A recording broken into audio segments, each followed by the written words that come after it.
নামনি অসমৰ এজন বাঘ হ'ল চেয়াৰমান দা আৰু গোটেই উজনি অসমত মই দপদপাই থাকোঁ, গোটেই অসমত দপদপাই থাকোঁ। এই দুটা লগ লাগিলে আৰু ক'ত চেয়াৰমান দা জিকাৰ কাৰণে কিবা অসুবিধা আছে নেকি?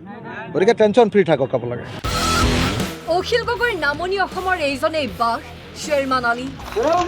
আমার সমষ্টির হেডকোয়ার্টার না, এই যে যদি নামনি অসমের হেডকোয়ার্টার হয় আমার গৌরবে বুক খুলে দেব। তার সাথে মন্দিয়াকে ঘৃণা করো না, মন্দিও ডেভেলপ করো। কংগ্ৰেছৰ নিলম্বিত বিধায়ক চেয়াৰমান আলী এতিয়া শিৱসাগৰৰ বিধায়ক অখিল গগৈৰ অন্যতম সেনাপতি।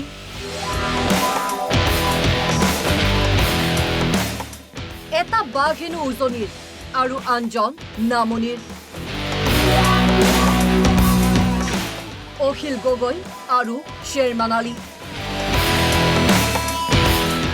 পিছে নামনি অসমৰ অখিলৰ বাঘে কৰিছে কি?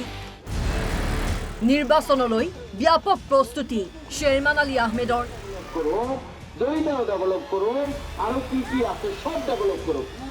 মিয়াৰ ভোট পাবলৈ সংখ্যালঘু এলেকাত প্ৰায় প্ৰতিদিনেই চেয়াৰমান আলীৰ সভা।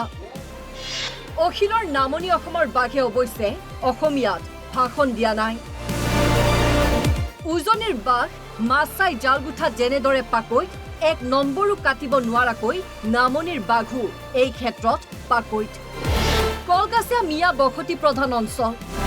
সেয়ে অখিলৰ বাঘে কলগাছিয়াক বনাব নামনি অসমৰ হেডকোৱাৰ্টাৰ। কলগাছিয়া হ'ব নামনি অসমৰ ৰাজধানী।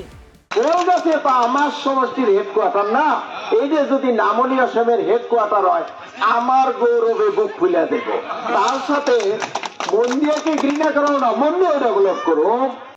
সংখ্যাৰে গণি শেষ কৰিব নোৱাৰা মিয়াৰে ভৰা কলগাছিয়া। ৰাইজৰ দল শাসনলৈ আহিলেই হৈ যাব কলগাছিয়া নামনি অসমৰ ৰাজধানী। এয়াই যেন ইংগিত দিলে বিধায়ক চেয়াৰমানে। Bureau report, Asom live 24।